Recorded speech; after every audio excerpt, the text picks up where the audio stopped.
Well, hello, Giants fans. How are you feeling today on this wonderful Tuesday, September 9th? Welcome to another edition of Giants Collective. As always, we're joined by Adriana down there, Anthony over there, Chris over there.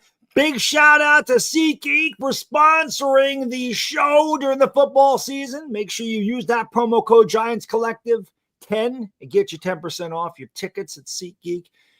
You can also check us out on Apple, Spotify, Amazon, iHeart, wherever you get your podcasts. Become a member by clicking that join button, get your name in the outros, which we have a new outro. That's awesome. And you can also check us out on Instagram and TikTok. Just Giants Collective. Just look it up. It's the best Giants show. Well, maybe not, but we're trying. Hey, we'd have a better show if we had a better team because the team did nothing but let us down. So, you know what? I'm just going to give the floor to Adriana first, and, you know, I'll let the gentleman clean up what's left of the Giants. Adriana, go ahead. Let us know what you thought about the game on Sunday. And don't hold back by any stretch of the imagination. Give it to him. So I was at the game, and let me tell you something. I don't know if anyone has ever been to the Washington Stadium. It's not as – I definitely expected it to be shitty, and look, it's not great. Washington has culture. They have a fight song. They have cheerleaders. Their intro, I know we all love Jaden Daniels, and I still do. Their intro, gave me the chills, and I was like, I'm not even fucking a Commanders fan, and I think this is hype. This is awesome. They had these older guys who came out and are dancing to music with jerseys on. I'm like, this fucking team. God, they're so much cooler than us in every way, shape, and form. And then we have 13 opportunities in the red zone and we can't score. We have an offensive line that gets blown up every single play. I don't know if anyone went back or saw Bobby Skinner's video of the offensive line. I watched that whole thing and I was just like, oh my God.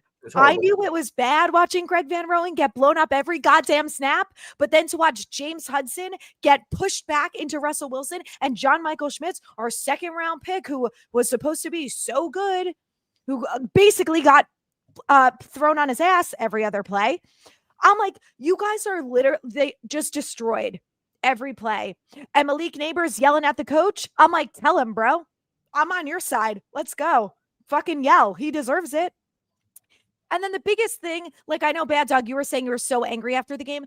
I walked out of that game and I was just so depressed. I was like, it's over. It is over for us. There is nothing that is going to save this team. I don't feel good that if Andrew Thomas comes back, he's all of a sudden going to make the rest of this offensive line look cohesive and good. I don't feel good that if Jackson Dart comes in, he's going to win us some football games. I don't think that even Jameis is going to be fun to watch at this point. I am so down on this team and depressed that I now am at the point where I'm angry because I'm like, you fucking people got us all excited. Oh, the energy is different this year. We spent $100 million on our secondary this offseason. We spent the 3rd overall pick on Abdul Carter, who everyone couldn't fucking wait to see out there. And you couldn't even put him in for 75% of the snaps. Barely played 50%. Mm-hmm. I'm so angry at all of them. I'm like, I cannot believe that you fuckers led us to believe that this year was going to be different. And we all talked about the schedule. We're like, oh, we know the schedule's hard or whatever, but it is what it is. We're going to take it one week at a time, one day at a time.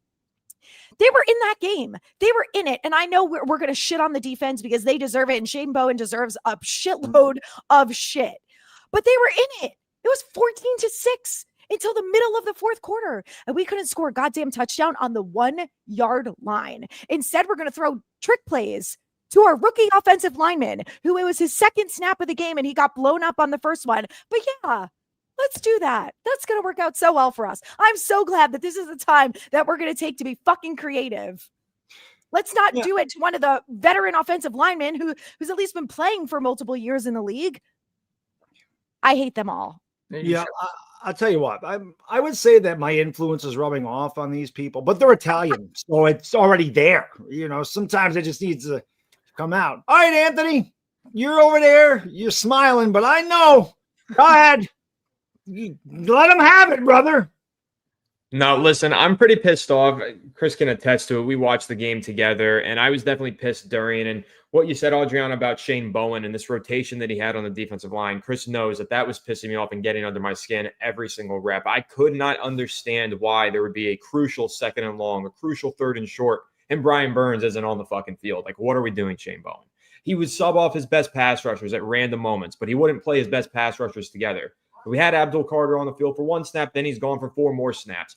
It didn't make sense to me. And then you go over to the offensive side of the ball, 10 opportunities to score, 10 snaps from within the 5-yard line, and we don't score a single touchdown in this game.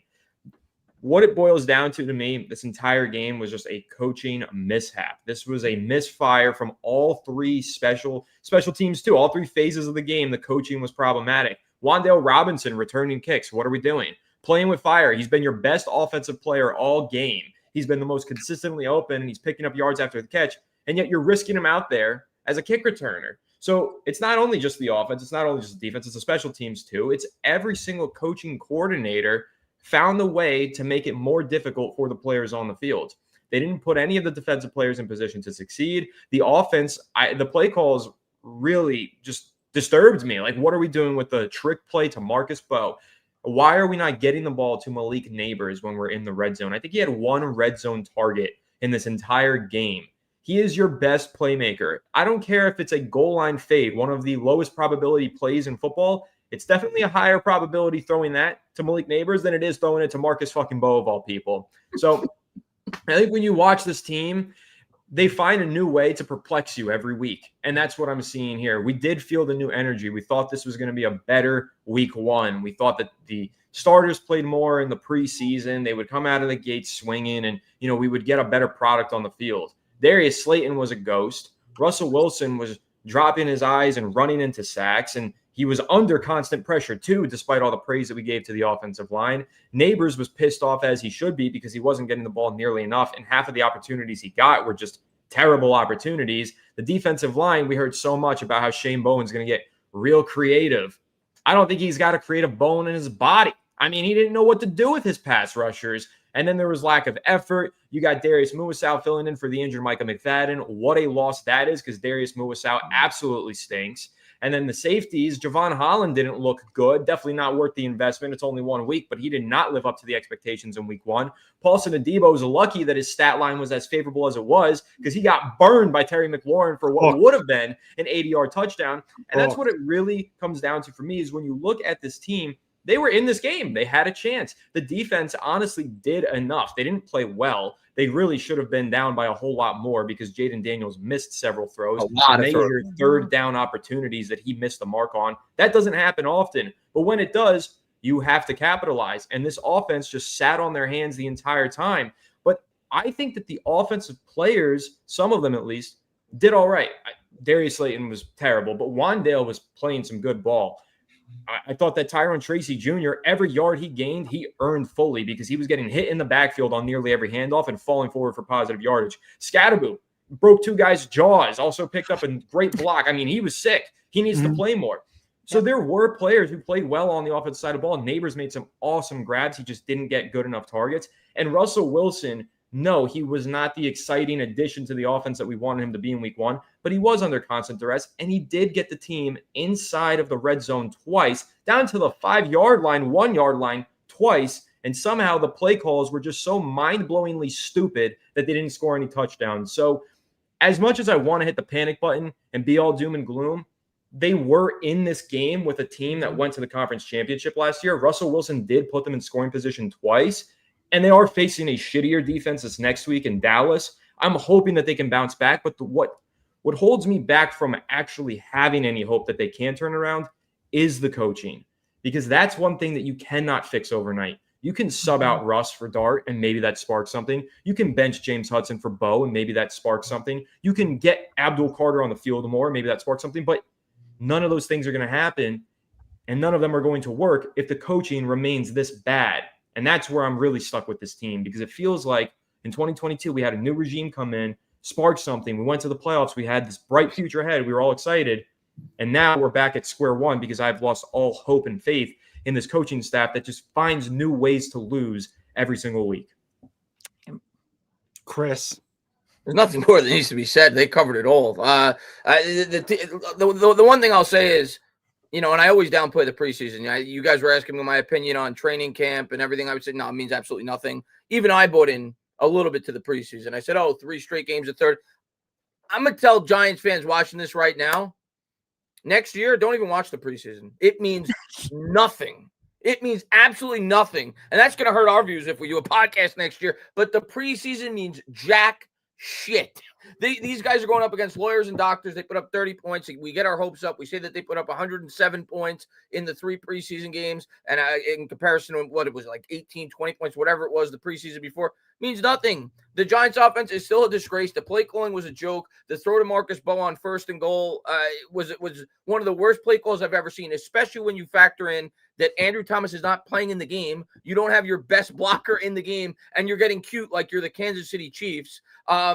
Run the ball there, do a QB sneak. They clearly showed that they weren't scared to do a QB sneak throughout the course of that game. They did 3 or 4 with Russell Wilson. My initial thought was when they didn't do it there on the 1-yard line, maybe they don't want Russ to get hurt. Well, they didn't care. And the offensive line, I've said it countless times leading into the season, if Andrew Thomas is out, this team has no chance. And we saw it on full display. And I see a lot of people saying, oh, well, if Andrew Thomas, I mentioned it to Baddog today on Twitter. I seen people saying, oh, well, if Andrew Thomas gets back, that's not going to help the interior. Bullshit, it's not. When you have an anchor on the left side that you don't have to worry about helping, like they do for a guy like James Hudson, you could put more resources towards trying to help the interior. Without him out there, guys, this offense over the last 3 years has been historically bad. They're bad with him in there. We all know that. The play calling's not great. The playmakers aren't great. The quarterback play is not great.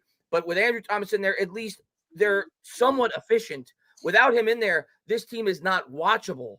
They've scored 12 points in their last 3 games combined to open up the year. And Brian Daboll, who's supposed to be this offensive mastermind. And listen, I'm Mr. Patient. I'm Mr. Let's bring Joe Shane and Brian Daboll back. Let's see what they could do with their quarterback. And I'm still going to give them the opportunity to see what they could do with their quarterback, even though after yesterday, I'm kind of with the way that Anthony was before last offseason. I want them both out the door unless things get a lot better. But I need to see them with their quarterback. I'm not saying that I don't want to see Jackson Dart out there and hope that things could get better. But I'm going to tell you what. Brian Daboll, this guy was supposed to be this offensive mastermind. And listen, I just said the offensive line was a disgrace. The worst I think I've seen the Giants offensive line in quite some time. And that's saying something because they've had the worst offensive lines in the sport. The interior was a joke. I kept saying to Anthony every time they run the ball with Tyrone Tracy, what a great run by Tyrone Tracy. And he was getting 3 or 4 yards because he was getting hit 3 or 4 yards in the backfield every time he touched the ball. The interior offensive line in that game was abysmal. And until that gets better, we all know long-term, this team ain't going to do shit. I mean, that's just the facts of reality. That continues to be a problem. I said it on Twitter. Watching this Giants team over the last 10 to 15 years when it comes to the offensive line is saying to yourself, if you're watching this right now, think of the worst movie you've ever watched in your entire life and saying, I'm going to turn that on 17 times a year for the last 15 years and think things are going to get better. That's how bad the offensive line is. It's a disgrace. It's a joke. And until that gets better, this team's going nowhere fast. And there's a lot of other problems. The defense, like Anthony said, they couldn't get off the field on 2nd and 15. And the scariest thing from the defensive standpoint, Jaden Daniels, I think, played at best a C game. And that's Jaden Daniels. I think he's one of the best quarterbacks in the NFL. He missed 3 or 4 wide open throws. That could have been a lot worse than what the score indicated. I know we said that the game was close, and it was. It's 14-6. At the end of the day, the Giants got breaks, and they had to try to make the most out of it. That game was nowhere near what the final score indicated. The Giants should have lost that game by at least 30 or 40 points. And I said it leading into the preseason. How is Smith-Marsette not on this roster? How is Smith-Marsette not on this roster? You've got Wan'Dale Robinson returning kicks. If you're going to put Gunnar on the roster and he's not returning kicks, why the hell is he on the team to begin with? Why is he on the team to begin with? Smith-Marsette's the better return man. He should be out there. And then you have Jamie Gillen on the opening kickoff. The punter on the opening. A lot of questionable things throughout the course of that game, guys. I just hope it's a lot better next week. And until Andrew Thomas gets back, I think.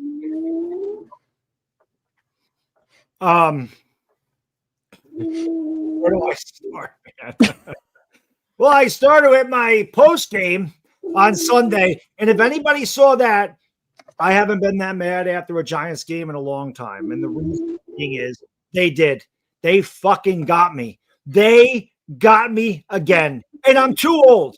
I should know better. I should know that what happens in the preseason has no fucking bearing on what happens week 1, because once again, this team looked unprepared again. Again, like they're out there playing a preseason game. Abdul Carter gets 54% of the snaps. Now, we knew Dart wasn't going to play. Badoni's inactive. Alexander's inactive. Why do we draft these guys? Ken Scattergood played 12% of the snaps, and if anybody gave you any energy, it was him, who crumpled a defender. You have 7 fucking plays from inside the 3-yard line, and you can't score a touchdown. You got a break with the illegal hands on the face. You're at the 1-yard line, line up in the I formation, and run Scattergood 4 straight times. And if you can't get in the end zone, then you don't deserve to score. You're throwing fucking passes to Marcus Bowe. You run him once and you throw another pass. What the fuck? Go back up in the booth, Kafka, and then jump out of it. Because what are you doing? It makes no sense. Shane Bowen's defense sucks. How do you suck with that talent on the field? Blitz. Bring a guy. Abdul Carter blocked a punt, almost blocked 2 more, had to have a sack. We don't want to play him. Brian Burns was killing it out there, like Anthony said on Big Downs. Take him off the field. Are they betting against the Giants? Are they betting against this team? Because I'm going to tell you another thing that made me really mad.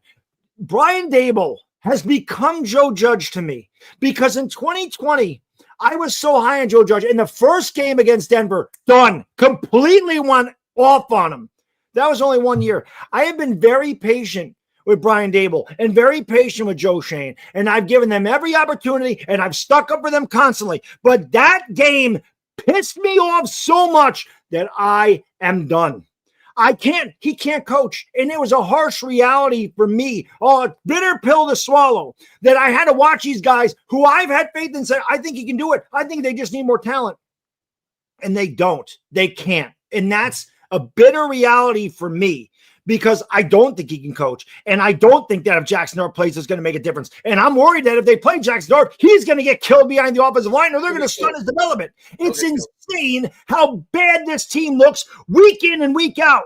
89-12, they've been outscored the last 3 season openers. That is disgusting. They're not even a fucking NFL team, and I'm so sick of it. It is so hard to sit in front of this television for 3.5 hours every Sunday and watch this shit. Like Chris said, you know what's going to happen. It's a terrible movie. Let me just sit back and waste 3.5 freaking hours and know the outcome. Like, I know how the movie's going to end, but let me sit through 3.5 hours of boring-ass, drawn-out shit with no action and know how the movie ends, and I'm still going to sit there and torture myself. It is hard to be a Giants fan right now. There's plenty of action, Baddog. It's just always from the other team. Yeah, it's terrible. I just don't understand it. And to all your points, Daniels missed a 70-yarder to McLaurin. He pissed on a Debo. It was embarrassing. McLaurin's been doing laundry and mowing his lawn and hanging out at the beach. He didn't even play. And he pissed all over the guy we gave all this money to. You can't make it up. You can't make it up. The offensive line was awful. Everywhere was the highest rated guy in PFF was like 61, and I forgot who it was. Illuminor was terrible against the run. John Michael Schmitz, put anybody there. Anybody else. He sucks. How can an organization have 15 years of shitty offensive line play? 3 freaking GMs. How many head coaches? Freaking, I'll tell you what, Daboll, first year here, went to the postseason. And it was a hell of a run. And we were all geeked out. Hey, we turned the corner. Hey, look at Daniel Jones. We'll talk about Daniel Jones in a second, because that has to happen. That has to happen. But you go to the postseason, and then all of a sudden, like, you get really arrogant. You get really cocky. I'm really good. I'm smarter than I think I. You know who that is? That's fucking Ben McAdoo. That's what McAdoo did. They went to the postseason his first year there after being a really shitty team, and then he got all full of himself, and then they were X. That is what's happened here. His ego. He don't get along with players. You see Malik Neighbors yelling at him. You heard Xavier McKinney. He gets in an argument. He ran Wink out of the building. Exactly. So can you imagine what Wink could do with this defense? God, don't get me started. There's a common denominator here, and it's Brian Daboll. And this year, Brian Daboll's in my crosshairs. So if you watch my channel, you don't want to miss those post games, because I am going to fuck him up, because he deserves it. Because I believed in this guy, and he's let me down year after year after year after year, and I've had it. And it sucks. So there, I feel better now. The All worst part is that I was on board with firing everyone this offseason, but it was, all right, let me see what he can do with a quarterback. And to be fair, I think you can make the argument that we haven't really seen that yet because we haven't seen Dart on the field. But my whole thing with the Dart thing now is like, everyone, he did great in preseason. Don't give a shit. Like Chris said, didn't we all just learn on Sunday that preseason doesn't matter? So I don't care what Dart did in preseason. It means nothing at this point. But the thing that pisses me off the most about Dable and this coaching staff is that this is now year 4. How many different players have been in and out of this building? The excuse, we didn't have enough talent. We didn't draft these guys. Okay, you've had 4 drafts now. 4 drafts and 3 years where on opening day, this offense from, like Baddog said, this offensive genius cannot score a touchdown. So I don't want to hear that we got stuck with a shitty roster from Dave Gettleman and, we didn't have our own quarterback and we didn't have this. They tried 3 different quarterbacks. They decided even after signing Jameis Winston that they were going to spend another $10 million on Russell Wilson. They decided that was going to be their plan and they were going to draft a quarterback. So they decided that this was all going to be their plan and they were going to upgrade the secondary and do this and that. Do you all make all these changes over the last couple of years? But Daniel Jones was always the problem. He's always the reason why this offense hasn't worked. Now, what's the excuse? He was always the shield. Exactly. And I have no idea if Daniel Jones is going to continue. See, he very well may not. And I'm sure we'll talk about DJ. He had a great week 1. But what you saw in week 1 was exactly why the New York Giants retained Daniel Jones after 2022 after 2022 in fear that he would go somewhere and look better in a better situation. And they would look like absolute fools if they let him go. And if that continues, that's going to continue to look bad on their part. Of course, if Jackson Dart plays well, nobody's going to care at the end of the day. But yeah, and I forgot what else I was going to say because you got me going with the quarterback, but I had something else I wanted to say, but I forgot off the top of my head. I'm sure it'll come back to me. But it's a coaching thing. Everyone who leaves here, and it's not just them. We saw it with Joe Judge. We saw it with McAdoo, with all these other coaches. Something is inherently wrong in the building because why does every single player who leaves us goes to another team and plays well? Even Ben Bredesen. Ben Bredesen is a better offensive lineman now than he was with the Giants. A'Shawn Robinson, great. Xavier McKinney.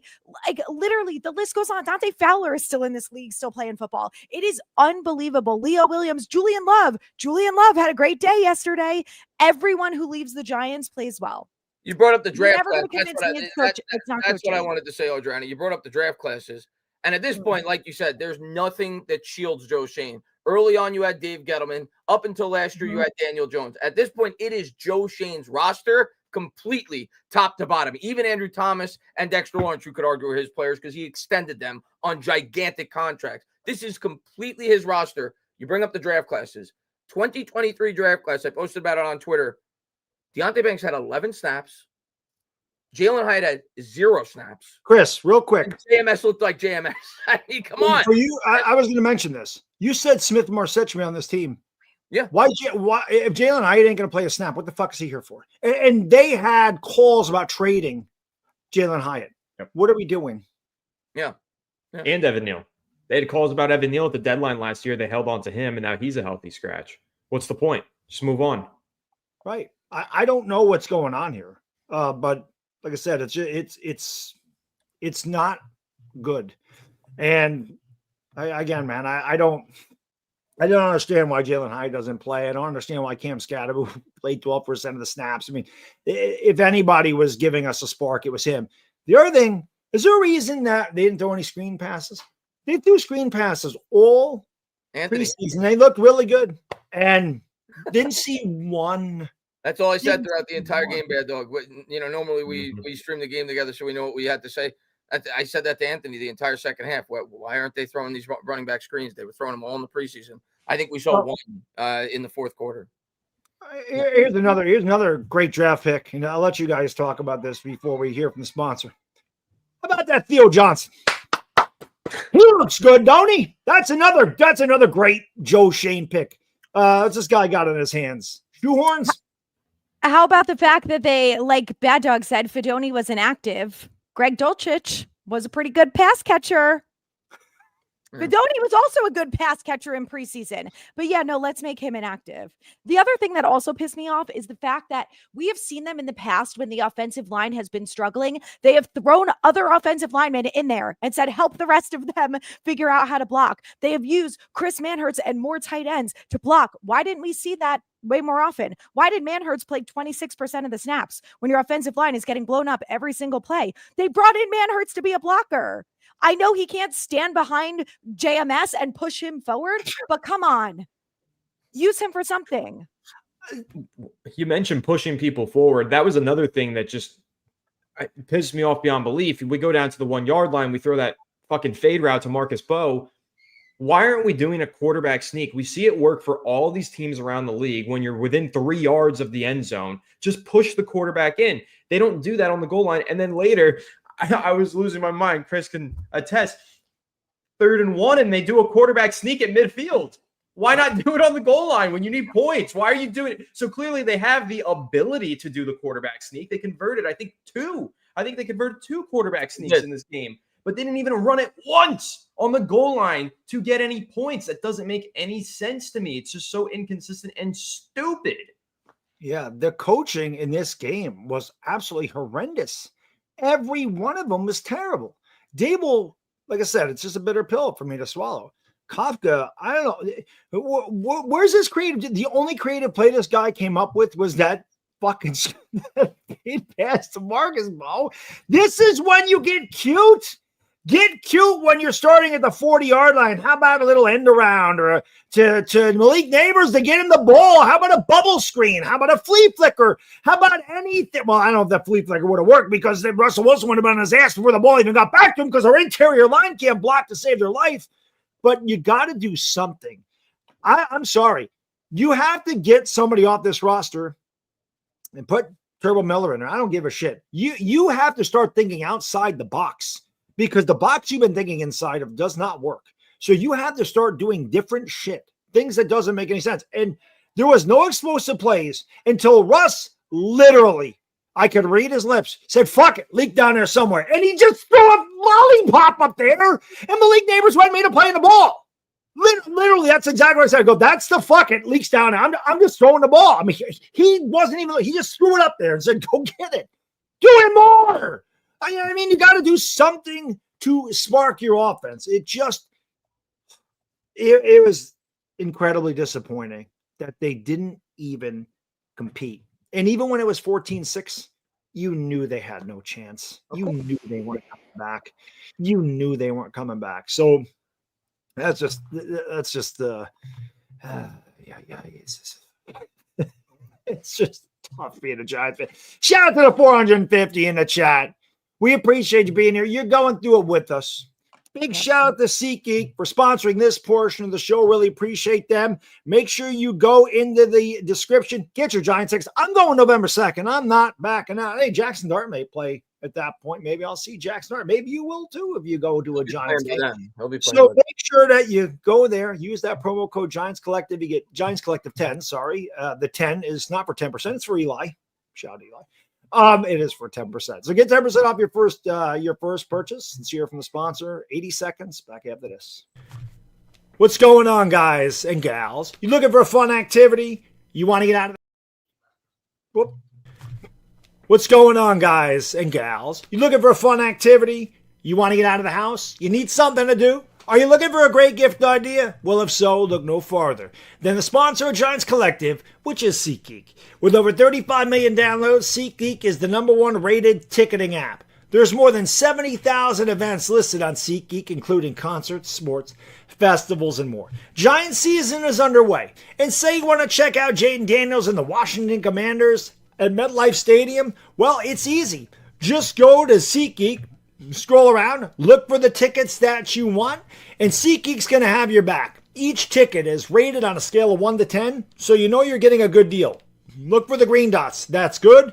The red dots, well, it's not so good. Plus, every ticket is backed by their buyer guarantee. And of course, I have a code for you guys. You can use the code Giants Collective for 10% off your next set of tickets at SeatGeek. That's 10% off any tickets with the promo code Giants Collective. Make sure you click that link in the description to download the app and have the code automatically added to your account so you can use it later. Thank you, SeatGeek, for sponsoring Giants Collective, and let's go Giants! We're going straight to hell. That's where we're going. We're not already there. Big shout out to Sleeper. Sleeper sponsors this part of the show. I've had a lot of fun with this. I'm not going to lie. This has been a lot of fun. Sleeper is a really cool app. It's very easy to use. Talk a little bit more about them in a little bit, but check them out, man. Trust me, I'll have a good time with that. Thanks, Caleb Williams. Made me lose my bet last night. Thanks for making me lose my sleeper picks because I had I forgot what the hell I picked. Don't even matter. I'm not going to talk about J.J. McCarthy because we could talk about J.J. McCarthy, but he would suck here. So don't even worry. Don't even worry about it. Don't even like, shit, we should have drafted McCarthy because he would suck because Brian Daboll's coaching and because our offensive line is trash. And we don't have the receivers that Minnesota does, and they don't even have Jordan Addison yet. We don't have a TJ Hawkinson over here. Well, I mean, we have a Justin Jefferson, but we don't throw to him because why would you ever throw to him? Let's I forgot what I was going to say. All right. I forgot where I left off. So any of you can jump in. Let's try to find a silver lining here. Yeah, no, I one guy I wanted to mention that I forgot to mention who also sucked. Somebody, I think I used this nickname on Twitter, and maybe that's where Call It a Comeback said when I was talking to you, Baddog. The Scottish Hammer played like a toothpick. That's what I said. I said he played like a Scottish toothpick, and he did. Last year he actually got a lot better. His punting. I mean, we could complain about everything from that game. Everything was bad. Anthony, we were talking about it during the game. He might have had one good punt in that game, and he had a ton of practice. He had like a multiple punts under 40 yards. I feel like he was awful in that game. So I'll throw the Scottish toothpick on the pile as well. There was nobody for the most. There was bits and pieces. Brian Burns was good. The pass rush overall was pretty good. Carter was good. Abdul Carter was good, but overall disaster, top to bottom. You know what really made me mad? You know what pissed me off more than anything in that game? Gano's 55-yard field goal. Brian Daboll acted like that was a game-winning field goal when he hit that. He celebrated like that literally won the game as the clock ran out. He was so excited. And I'm like, are you fucking kidding me, dude? Your kicker bailed you out and you're that excited over 3 points. That is how low this offense is right now. That our coach is loving that. I mean, it was an awesome kick. We love Graham Gano. He's our best player probably outside of Malik Neighbors at this point. But what it just tells you that there's really nothing to cheer about here. And I mean, listen, wow, one game changes your attitude. I'll say that. So we have Dallas. They're not Washington, but I don't expect much of anything. My kid's winding the dog up. I hear them going crazy up there. Let's get to some of these really quick. I want to say one more thing that pissed me off as you were talking about that was in the fourth quarter after the Commanders scored and the Giants get the ball back. And I think Wandale either converted a third down or he made a big play down the left sideline. And he's like hanging out on the sideline with the ball, like afterwards celebrating. I was like, you have 6 minutes left to prove that you have a chance to win this game. What the hell are you doing? Get your ass up and run back to the quarterback so you can get another play. Why is there no sense of urgency? I get you're down 21-6, but there's still time left if you could figure out how to get your head out of your goddamn ass. What the hell was that about? All we hear Daboll all summer. Oh, we threw Jackson Dart in during preseason. We did this to run the 2-minute red zone drills. Guess what? No one still has any sense of urgency, whether there's 2 minutes left or 6 minutes left and they're losing. No one cares. Anthony, one thing we mentioned during the preseason was the pace and how they were getting up to the line of scrimmage with, 15, 18 seconds. That went out the window too. How many times was Russell Wilson up there with the play clock running down? What happened? It's like preseason. They knew it didn't matter. So they're just like, whatever. We'll just go out there and we'll just have fun. We're just out in the backyard, drinking a couple of brewskis, chucking the pigskin around and just having a fun time. And then it's like, as soon as the lights hit, they played so scared, so conservative. Like, I don't want to make a mistake. I don't want to make a mistake. That's the fucking coaching, because that's how Daniel Jones played his whole career here. I don't want to make a mistake. Except when Pat Shermer was the coach. Because Daniel Jones turned it over a lot that year, but he also threw 24 touchdowns in 12 games. And it was like Shermer was like, I don't really care. Go make your mistakes, but throw the ball deep. And Daniel Jones had 3 gigantic games his rookie season. And then Joe Judge got here and he kind of got gun shy. And then Dable got here and he got really gun shy. And then he goes to Indianapolis.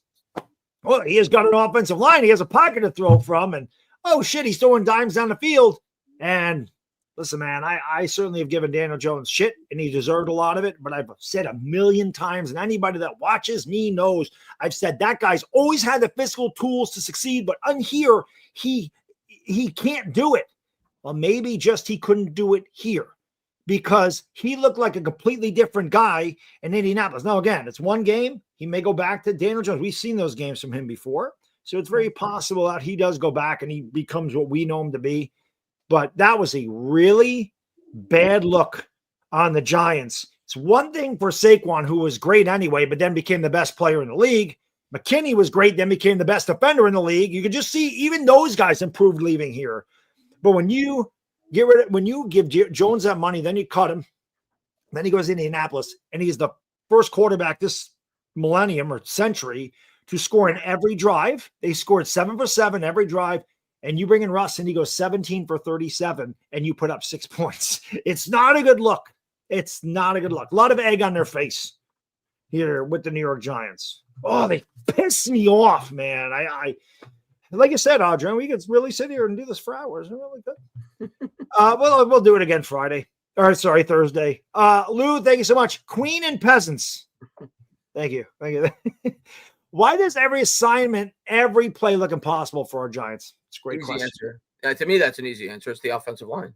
At least on the offensive side of the ball. If you don't have a functional offensive line, it's going to look impossible. I mean, it limits your offense. And when the offensive line plays as bad as they did last week, the PFF grades, I don't care what they said. They were in the mid-50s. They should have been negative 50. Especially on the interior, it was awful. When you block like that, everything's going to look damn near impossible. And I think it's just also like lack of preparation. Yeah. The team is just never prepared, it feels like, especially going into week 1.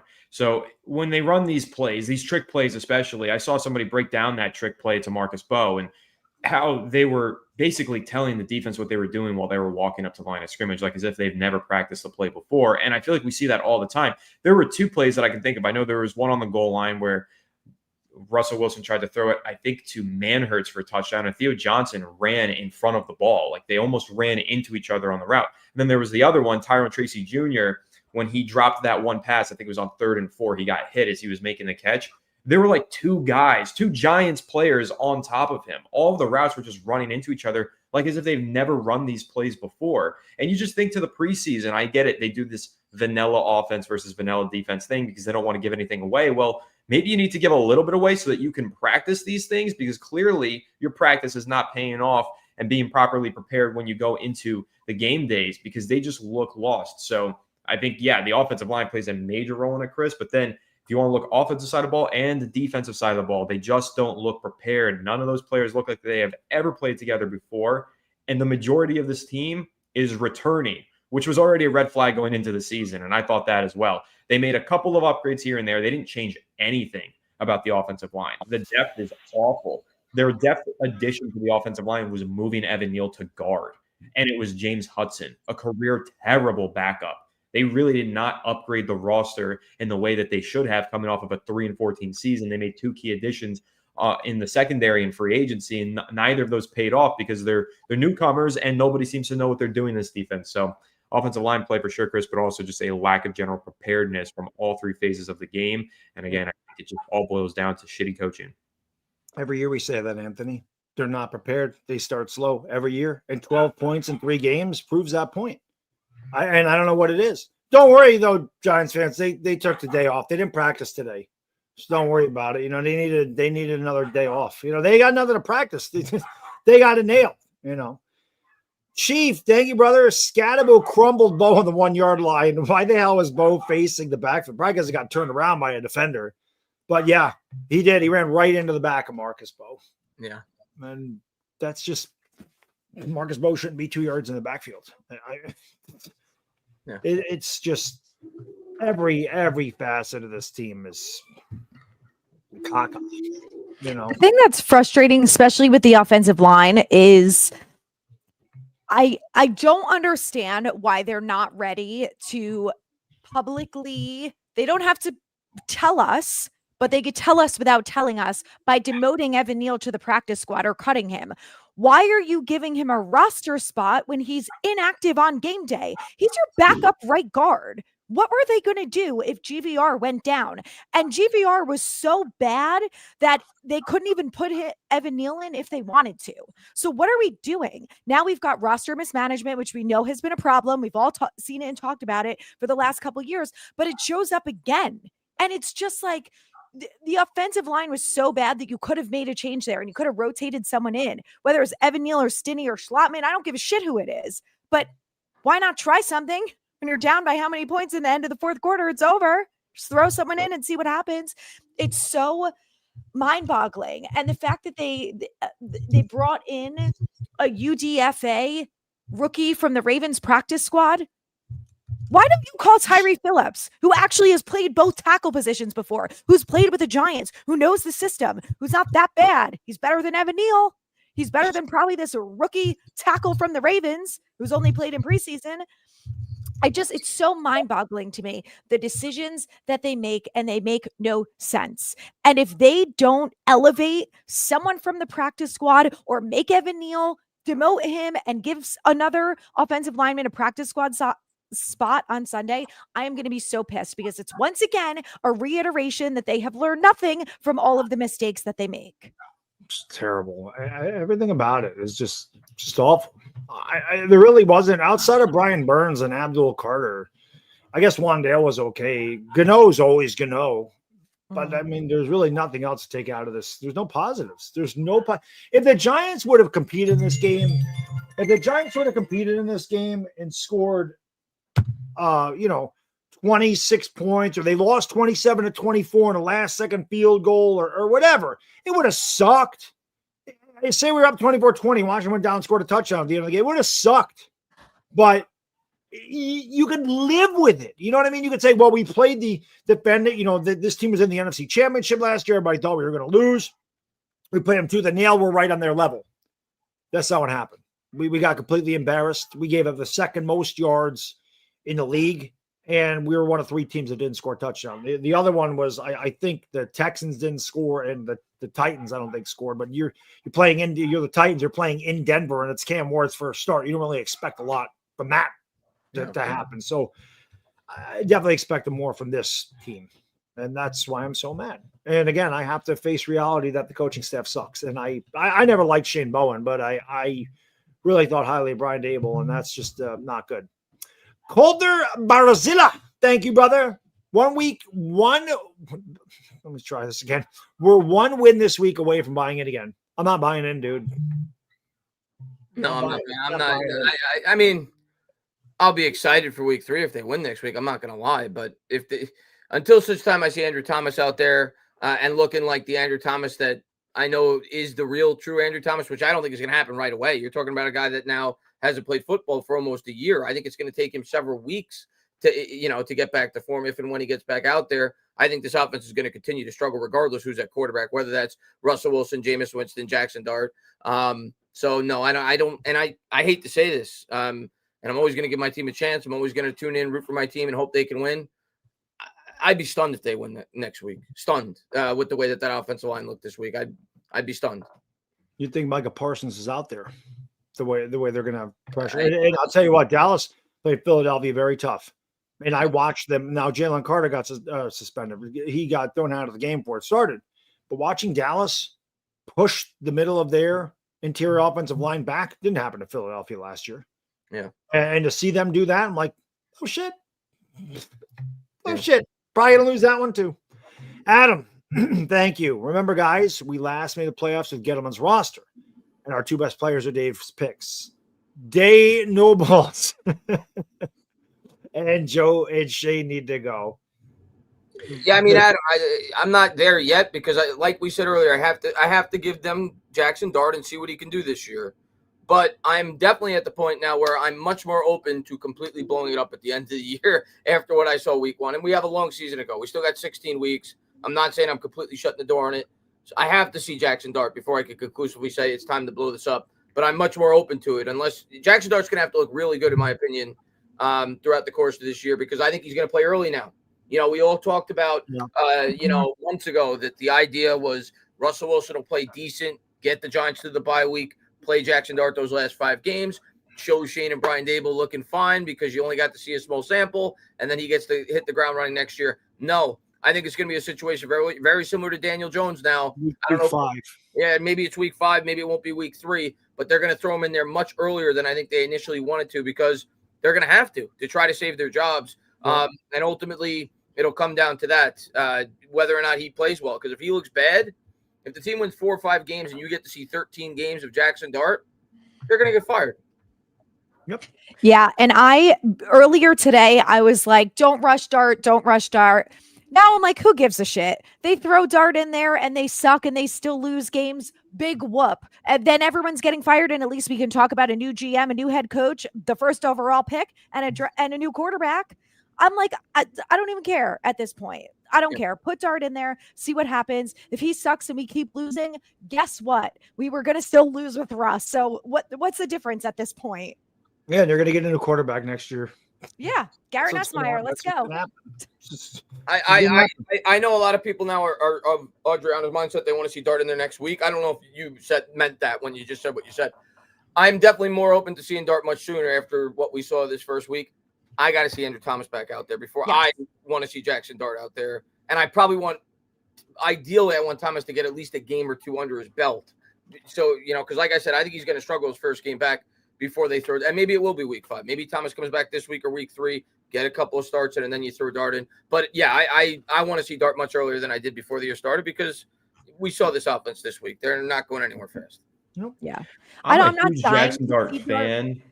Yeah. Sorry, I'm a huge Jackson Dart fan, but I'm in no rush to see him still. I understand why everybody wants to and why we're at this point, but Russ was the least of the Giants' problems on offense on Sunday, in my opinion. I don't think he was the biggest issue, and I think, I'm not going to make any defense for Daniel Jones, because I think he was a terrible quarterback when he was with the New York Giants, but it is very easy to blame the quarterback, and I can't just sit here and blame Russell Wilson and say that Jackson Dart's going to change everything for this team. I think that Russell Wilson got them down inside the goal line twice. He got them down inside the red zone. I mean, he gave them an opportunity to win that game more than once. And one reason or another, whether you want to blame the offensive line or the play calling, somebody else prevented him from being the hero in week 1.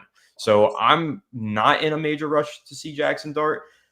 I think that we will see him sooner than expected. I think the Giants are going to panic and they're going to freak out and they're going to throw him in there. And I think he's going to be fine and he's ready for it. But I also still think Russell Wilson is a tenured veteran. He's a decent quarterback. My evaluation of Russ has not changed from what it was 2 weeks ago. So I'm fine staying with Russ for a little while. If things take a major turn for the worse over the next 2 weeks, maybe week 4, week 5, then we roll with Jackson Dart. But right now, I still feel the same way that I felt about Russ going into the season. I still think there's incredible potential for Russell Wilson and Malik Neighbors to have a great year, at least a great 10 weeks even, if they can win some games. And I'm not going to roll the Giants out next week because, again, they were in this game with the Washington Commanders, a team that went to the conference championship, a team that many fans and analysts have picked to not only go to but win the Super Bowl this year. That's how high people are on this Commanders team. They were hanging around in that game, and I thought a big reason of why they hung around in that game was actually the quarterback. I thought Russell Wilson made a couple of clutch throws. I thought he had shit to work with. I thought he hit some great throws to Malik Neighbors downfield. I thought he got the ball in space to Wan'Dale Robinson several times. He just didn't have a whole lot of opportunity. So me personally, I'm happy that Brian Dable got ahead of it and immediately said, Russell Wilson is starting in week 2. There's no controversy because I think he should start in week 2. I think he earned the right to continue to start. And until he is the problem with the offense, I want him to continue to start. And the other thing with Andrew Thomas, if the Giants are going to rush Dart into the lineup, I don't need Andrew Thomas back in the lineup because I'm really tired of planning for Andrew Thomas to play when he rarely ever does. And I'm super fucking tired of us as Giants fans making excuses for this offensive line. Well, they don't have Andrew Thomas. What did we expect? The Jets didn't have Elijah Vera Tucker, and they ran all over an elite Pittsburgh Steelers defense. They put up over 30 points. I'm tired of the excuses for the offensive line. I'm tired of chalking it up to just no Andrew Thomas being on the field.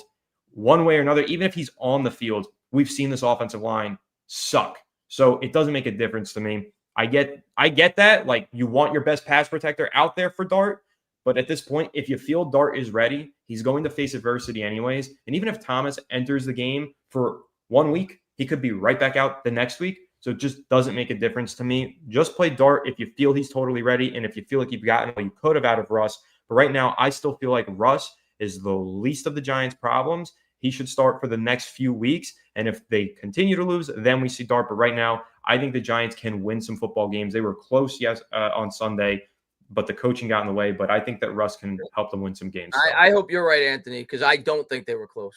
I know the score indicated they were close. I don't think that game was close at all. I think, like I said earlier when we were talking, that game was, to me, watching that game, that was more like a 30-point loss than the type of loss that it was.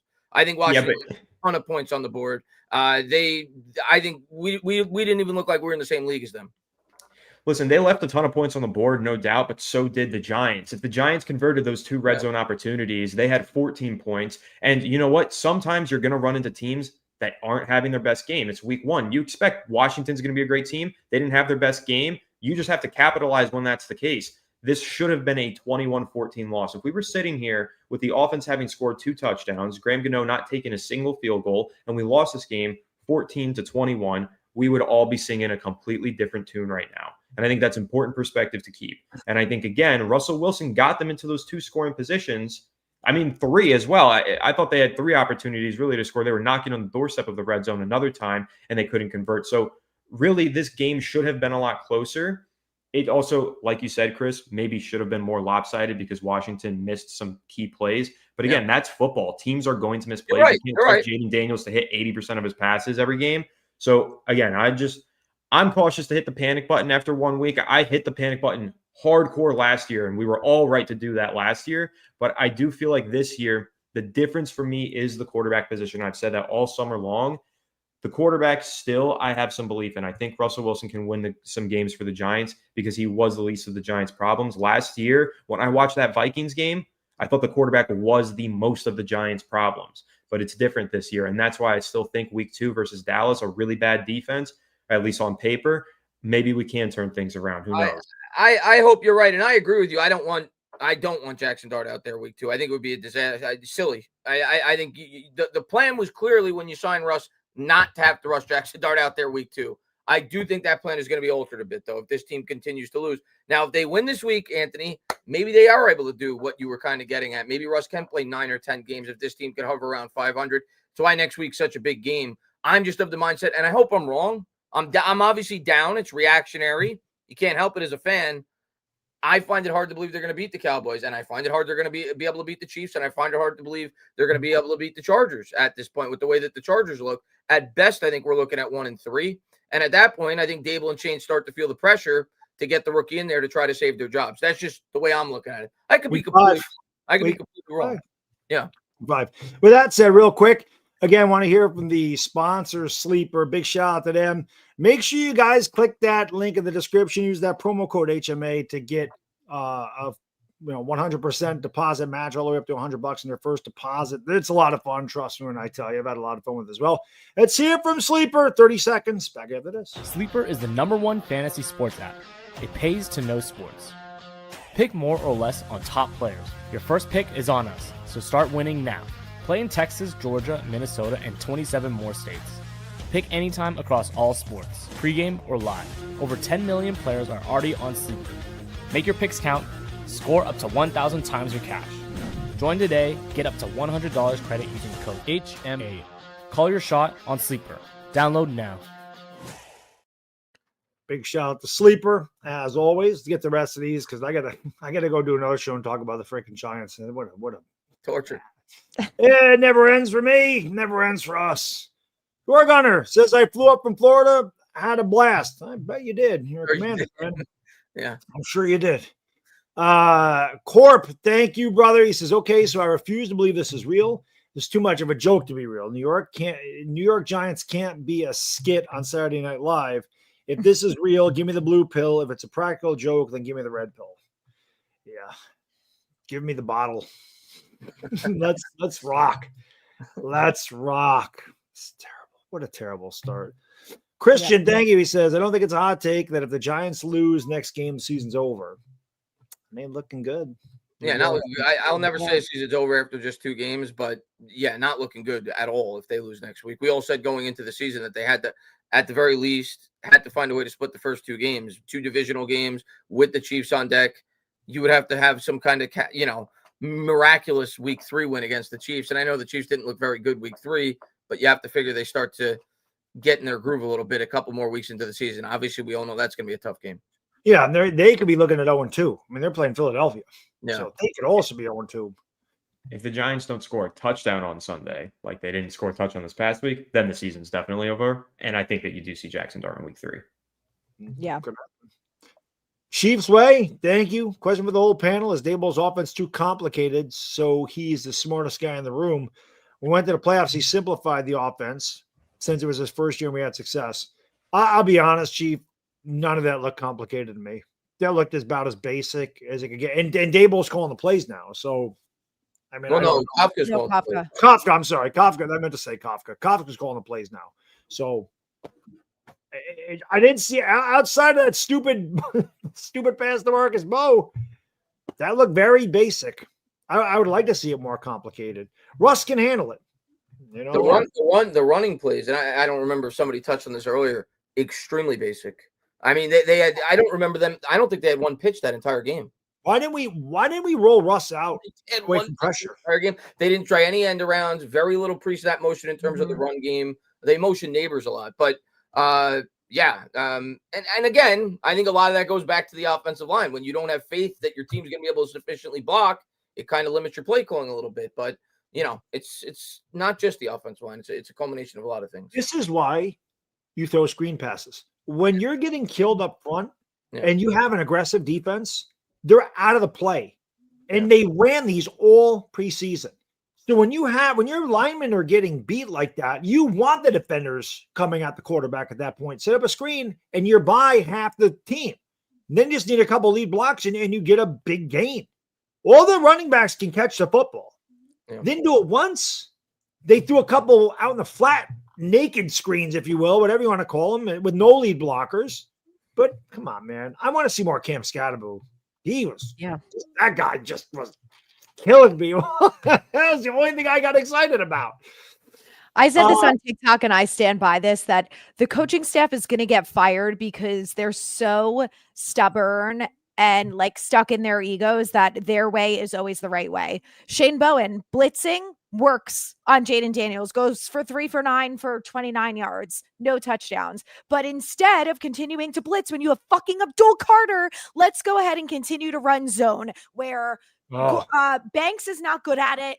Everyone else doesn't know how to tackle. Bobby O has 16 missed tackles, and Jaden Daniels during that time went for over 200 passing yards and a touchdown. But yeah, no. Let's not worry about doing things that actually work. Like Daboll, we ran screens all summer, all preseason. It worked. Nope, let's not do it. Why would we ever do that? Let's get press corners and play zone. That's what we do here.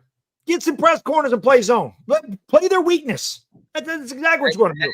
And the other thing, to your point earlier, 2nd and 16, 17 yards. 3rd and 10, 12 yards. 2nd and 23, 19 yards. Every time the Giants actually made a positive play on defense and got them behind the sticks, they got a chunk of it back, if not all of it back. Yeah. The very next play. And the other thing, guys, is the biggest concern, at least for me, and I think all of us and all Giants fans defensively going into that game, was the run defense. The run defense was pitiful. Terrible. Especially as that game wore along. Some of the holes, they just got bigger and bigger and bigger. And now Micah McFadden's hurt. And we all know, we all talked about how much improved the depth was on this roster. And I still think there's more depth on this roster than there's been in a while. But if there's one position where there wasn't a whole lot of depth, it was that one. And Muasau looked horrible. Okereke looked, when I went back and watched the All-22, I saw a lot of people post about Okereke. He looked 2 steps slower. The Giants middle linebacker core, to me, without McFadden, it's going to be really bad. Bring Abdul Carter in to play middle. He played middle linebacker, did he not? Can we bring him in? Now that McFadden's not there, let's get all of our pass rushers on the field. All of them. Yeah. All of them. For more than 3 snaps in a day.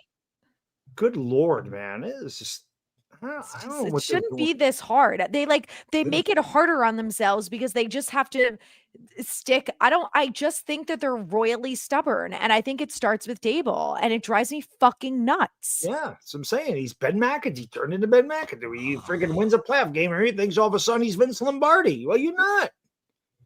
Ones and zeros. Thank you. I'm ready for new coaches and GM. I have zero faith in the man that'll pick the next pair out.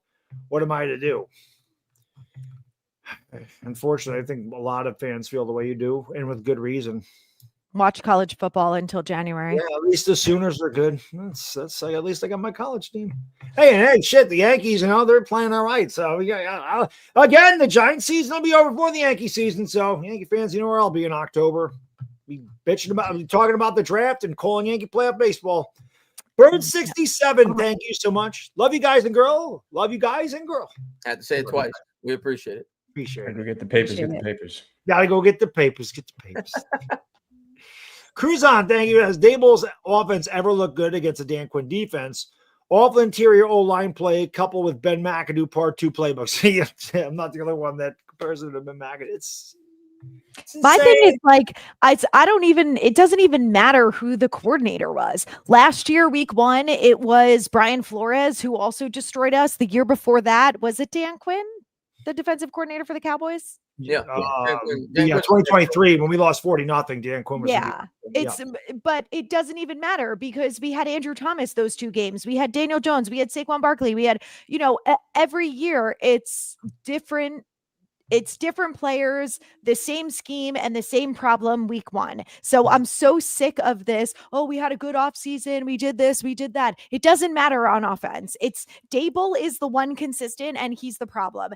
And it's like last year we had Andrew Thomas and we still couldn't do anything. It's either Andrew Thomas or it's Daniel Jones. So now if Andrew Thomas comes back, is everyone else going to magically remember how to play offensive line? Sure hope so. Terrible. Quinn, thank you, brother. I'm a Bears fan, but enjoy watching y'all stuff. We are cursed like y'all are. Yeah, you guys took a tough loss. I was rooting so hard for the Bears last night. Pick 6, when McCarthy did a pick 6, I thought Caleb Williams played great in the first half. I don't know what the hell.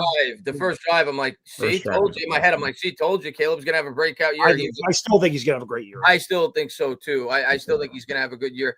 But I'm gonna tell you what, they kind of they flipped roles, Bad Dog. First quarter, Caleb Williams looked like the elite quarterback. Fourth quarter, JJ McCarthy looked like the elite quarterback, and everything in between was a bunch of ugh. But I gotta tip your cap to McCarthy. Showed a lot of resiliency there throughout the course of that game. He looked horrible the first 2.5 quarters, but came up big time late in that game. That was a good game though.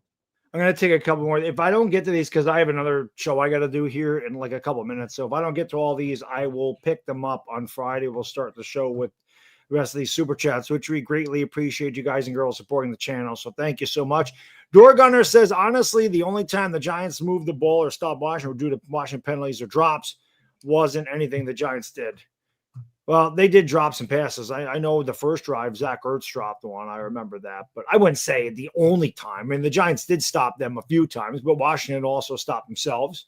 But like Anthony said, we also stopped ourselves. So, that's just part of football. I mean, it is what it is. But you guys are a better team than us. I mean, this isn't up for debate. You're way better than we are.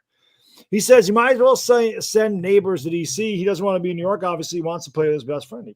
I will. So that's the next guy we lose.